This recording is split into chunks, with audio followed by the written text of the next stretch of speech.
Hello दोस्तों, कैसे हैं आप लोग। मैं आशा करता हूं कि आप लोग अच्छे होंगे। दोस्तों, आज की जो मेरी कहानी है माधोपुर के गांव शामपुर की है। कहा जाता है कि शामपुर में बहुत सारे जंगल हैं और ऐसे ही जंगल के बारे में आपको मैं ये कहानी सुनाने जा रहा हूँ। ये कहानी मुझे मेरे एक सब्सक्राइबर अपिन ने भेजी है और ये कहानी उसने कहीं से पढ़ी थी और वो चाहता है कि मैं इस कहानी को अपनी आवाज़ दूँ। तो दोस्तों, अपने अपने हेडफोन लगा लीजिए क्योंकि शुरू करते हैं आज की कहानी मेरे यानी नीरज के साथ। दोस्तों, सालों पहले माधोपुर और शामपुर के जंगल तक भूत प्रेत की कहानियां फैली हुई थी। पास के गांव के लोग इन्हीं जंगलों में अपने जानवर चराते थे, लेकिन भूत के डर से सारे लोग शाम होने से पहले ही घर लौट आते थे। एक दिन राजीव भी इस जंगल में अपनी बकरियों को घास चराने के लिए गया था। अक्सर काम में जी चुराने वाला राजीव मजबूरी में जंगल आया था, इसलिए उसका मन घास काटने का बिल्कुल नहीं था। जब वह जंगल के पास पहुंचा तो उसने देखा वहां घास नहीं है क्योंकि सारी घास गायें और बकरियां खा गई हैं। अब वह मरे मन से आगे बढ़ने लगा। जाते जाते वो करीब जंगल के बीच में पहुंच गया। वहां काफी हरी घास थी और पत्ते भी लदे हुए थे। पास में ही झरना बह रहा था। यह सब देखकर राजीव को और आलस आ गया। उसने सोचा कुछ देर पत्थरों पर बैठकर आराम कर लेता हूँ। लेटते ही राजीव को गहरी नींद आ गई और वह सपने देखने लगा। सपने में राजीव ने देखा कि वह जंगल का रास्ता भूल गया है और एक अजीब सा आदमी भी उसको दिखा। आदमी की शक्ल बहुत ही डरावनी थी। वह इतनी डरावनी थी, राजीव की नींद तुरंत खुल गई। डरा हुआ राजीव एकदम से उठा और बकरियों के लिए घास काटने लगा। भले ही वो घास काट रहा था, लेकिन उसका जहन उसी सपने में लगा हुआ था। उस डरावने इंसान की शक्ल उसके सामने आ रही थी। राजीव घास जल्दी जल्दी काट रहा था क्योंकि सूरज ढलने लगा था। उसने कुछ देर बाद दो लोगों की आवाज़ सुनी और वह दौड़ता हुआ उस आवाज़ की तरफ बढ़ने लगा। उनके पास पहुंचकर उसने पूछा कि मुझे मेरे गांव का रास्ता बता दीजिए। मैं जंगल के काफ़ी अंदर आ गया हूँ और रास्ता भटक गया हूँ।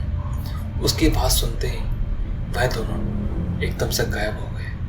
उन्हें एकदम से गायब होता देख राजीव हैरान हो गया और हैरानी की वजह से वह बेहोश हो गया। कुछ देर बाद जब राजीव को होश आया तो उसने देखा उसके सामने वह सपने वाला डरावना आदमी खड़ा हुआ था। उसकी आंखें बहुत ही लाल रंग की थी और दांत बाहर निकले हुए थे।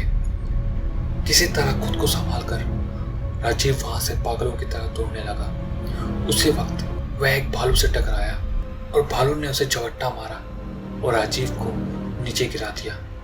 तभी भालू भी आदमी की शक्ल में आ गया। वो भी बहुत अजीब और डरावना था।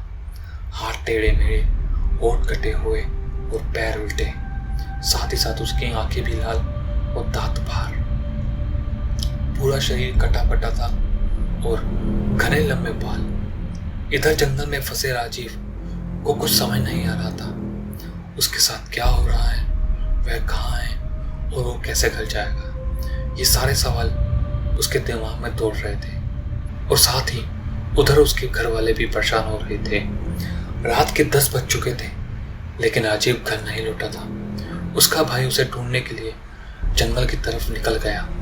राजीव के भाई के एक पैर ठीक से चल नहीं पाता था, इसलिए मदद के लिए उसने अपने माता पिता और गांव के कुछ लोगों को अपने साथ ले लिया।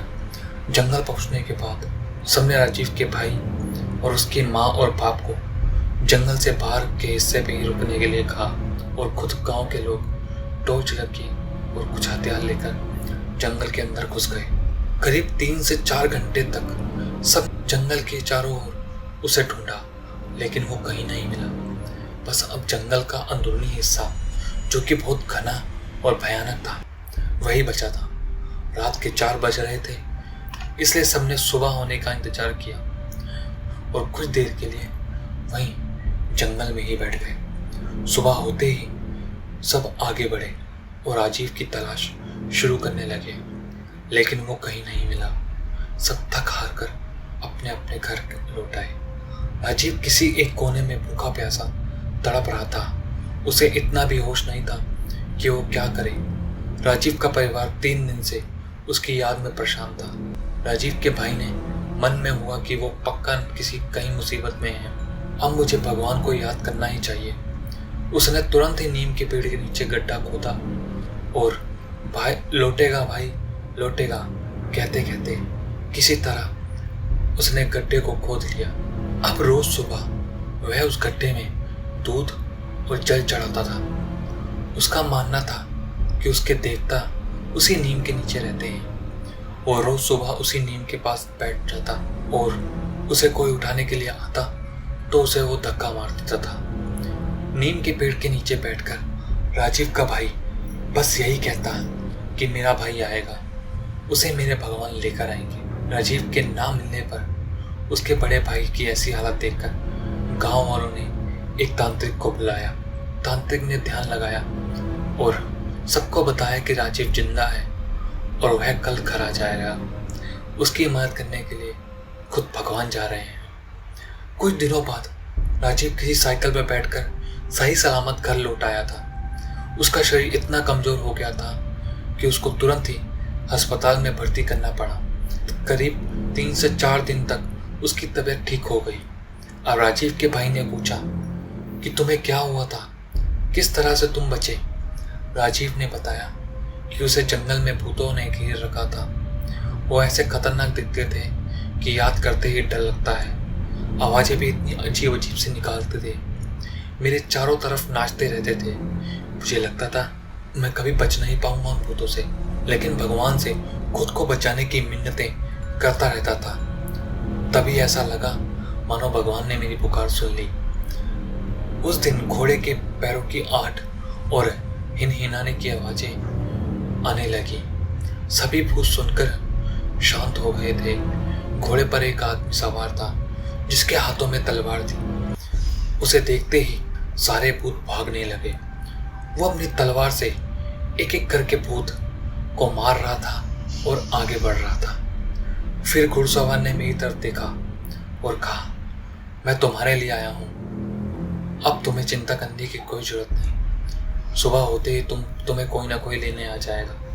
अभी तुम आराम करो। उनकी इतनी बात से दिल में सुकून मिल गया। वहां से सारे भूत भी भाग चुके थे। बिना किसी डर के सो गया। सुबह जैसे ही मेरी आंख खुली तो वहां एक साइकिल वाला इंसान था। उसने मेरी तरफ हाथ बढ़ाकर कहा कि तुम कहाँ रहते हो, तुम्हारा घर कहाँ है, मैं तुम्हें वहां पहुंचा दूंगा। और उसके बाद वो मुझे घर ले आया। तो दोस्तों, ये थी मेरी आज की कहानी जो मेरे सब्सक्राइबर ने भेजी थी। दोस्तों, आपको क्या लगता है कि ऐसा कभी कुछ हो सकता है? क्या भगवान किसी इंसान को बचाने आ सकते हैं? दोस्तों, मेरा मानना है हर कर्म में भगवान है। भगवान किसी न किसी रूप में इंसान को बचाने आ सकता है। तो दोस्तों, ये थी मेरी आज की कहानी। अगर मेरी कहानी आपको अच्छी लगी हो तो आप मेरे चैनल को सब्सक्राइब करें, मेरी कहानी को लाइक करें और इसे जितना ज़्यादा हो सके अपने दोस्तों के साथ शेयर करें। सब्सक्राइब करने के साथ ही साथ बेल आइकन पर क्लिक कर ऑल का बटन दबाएं ताकि जब भी मैं दूसरी कहानी डालूं तो उसका नोटिफिकेशन आपके पास तुरंत आ जाए और आप मेरी कहानी मिस ना कर सकें। और अगर आपके पास ऐसी कोई कहानी है और आप चाहते हैं कि मैं उसको अपनी आवाज़ दूं तो दोस्तों मुझे अपनी कहानी भेजें। मुझे इंस्टाग्राम पर डीएम करें। कहानी ख़त्म होने के बाद मैं आपको मिलूँगा इंस्टाग्राम पर। आप मुझे अपनी कहानी भेज सकते हैं। तब तक के लिए स्वस्थ रहें और खुश रहें। थैंक यू दोस्तों।